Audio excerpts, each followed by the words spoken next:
आज हम पढ़ेंगे पाठ 1 विश्व राज्य। पहले पढ़ेंगे इसका उद्देश्य, फिर पढ़ेंगे इस पाठ का प्रवेश। तो पहला है उद्देश्य, मानवतावाद, प्रेम, शांति, एकता, सम्मान, अधिकार का भाव जगाना। दूसरा है पाठ प्रवेश, राष्ट्रकवि मैथिली शरण गुप्त कविता के माध्यम से विश्व मानवता का संदेश प्रसारित करते हैं। संसार के समस्त प्राणी और देश अलग अलग है। वो बताते हैं कि सभी देश अलग है, सभी प्राणी अलग है, पर यदि ये देश की सीमाओं से बाहर आए और परस्पर मिलकर एक दूसरे का पूरक बन जाए तो स्वार्थपरता और पारस्परिक कटुता का सदा के लिए अंत हो जाएगा। ये पढ़ती है कविता के माध्यम से। तो तुम्हारी जन्मभूमि का है कितना विस्तार। जैसे हम आपस में जो हमारे मन में भेदभाव है तो हम कहते हैं कि हमारी जन्मभूमि अच्छी है या तुम्हारी जन्मभूमि अच्छी है, लेकिन ऐसा नहीं है, भूमि तो एक है। तो हम कह रहे हैं कि बताओ तुम्हारी जन्मभूमि का कितना विस्तार है, अर्थात वो कितनी बड़ी है। भिन्न भिन्न यदि देश हमारे तो किसका संसार।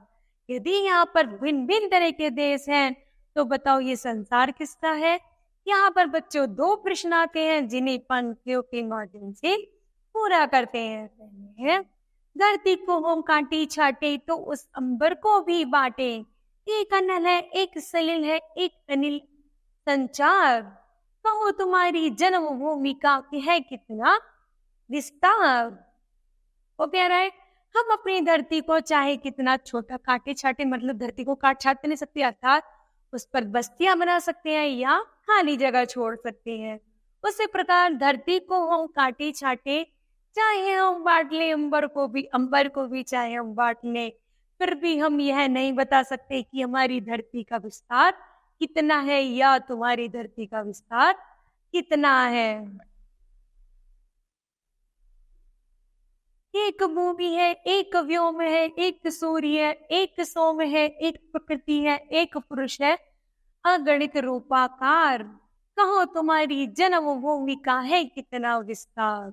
इस जन्मभूमि पर एक सूर्य है, एक आकाश है, एक चंद्रमा है, और यहाँ तक कि जो प्राणी है एक है लेकिन उनके रूप अनेक है। तो क्या तुम बता सकते हो कि तुम्हारी जन्मभूमि का कितना विस्तार है, अर्थात वो कितनी फैली हुई है। ठोर ठोर का गुण अपना है, ऋतुओं का कपना तपना है, सम शीतोष्ण एक रस हमको होना है अविकार। कहो तुम्हारी जन्मभूमि का है कितना विस्तार। मतलब वो कह रहे हैं कि तुम्हारे अंदर, मतलब हमारी जन्मभूमि के अंदर उसकी कितने ही गुण भरे क्यों ना हो, लेकिन जैसे ऋतुएं आती है और जाती है, कभी सर्दी कभी गर्मी। तो ऋतुओं का तपना कपना है, समशीतोष्ण एक रस हमको, मतलब जो शीतोष्ण हवा चलती है उसमें भी हम लोग रहते हैं, जो हमारी अनुकूल नहीं होती जलवायु उसमें भी हम रहते हैं, लेकिन फिर भी हम कैसे रहते हैं, फिर भी हम यह नहीं बता सकते कि हमारी जन्मभूमि का कितना विस्तार है। अलग अलग है सभी अधूरे सिंह मिलकर ही हम सब मिलकर ही हो तो हम पूरे। एक दूसरे का पूरक है एक मनुज परिवार। कहो तुम्हारी जन्मभूमि का है कितना विस्तार।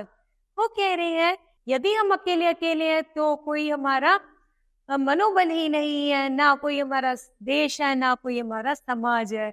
यदि हम एक साथ एक दूसरे का साथ दें तो हम एक परिवार बन जाएंगे और यह परिवार हमारे इस देश पर रहेगा और सारे परिवार मिलकर हम देशों पर रहने लगेंगे और सभी देश मिलकर इस जन्मभूमि पर रहेगा। फिर भी हम नहीं बता सकते कि हमारी जन्मभूमि का कितना विस्तार है। परित्राण का एक मंत्र है, विश्व राज्य जो लोकतंत्र है, सब वर्णों का सब धर्मों का जहां एक अधिकार।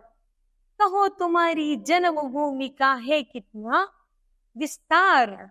अर्थात विश्व में जो भी राज्य है, लोकतंत्र है, सभी वर्ण, सभी के रंग, सभी के धर्म लगभग एक समान है, और जब हम सभी में समानता पाई जाती है तो फिर भी हम यह नहीं बता सकते हैं कि हमारी जन्मभूमि का कितना विस्तार है। एक देह के विविध अंग हम सुख दुख में सबके एक संग हम लगे एक के छत पर सबका इसने लेप सो बार कहो तुम्हारी जन्मभूमि का है कितना विस्तार। यहाँ पर कवि कह रहा है कि भले ही हमारी एक देह क्यों ना हो, चाहे उस देह की विभिन्न सबकी अपने अपने अंग क्यों ना हो, लेकिन सुख दुख में हम फिर भी एक दूसरे के साथ खड़े रहते हैं और यही हमारा परिवार है, विश्व है। और हम फिर भी नहीं बता सकते कि हमारी जन्मभूमि का कितना विस्तार है। ठीक है बच्चों, तो हमने जाना कि जैसे यहाँ पर कवि बता रहा है कि हम सब एक है, भले ही हमारे मन में जो भी भावनाएं हैं वो व्यर्थ है। यदि हम इन भावनाओं को हटा देंगे और बताएंगे कि ये जो भावनाएं, हम चाहे इस देश पर रह रहे हैं तो हम सब एक है, उसी प्रकार हम फिर भी नहीं बता सकते कि हमारी जन्मभूमि का विस्तार कितना है। धन्यवाद।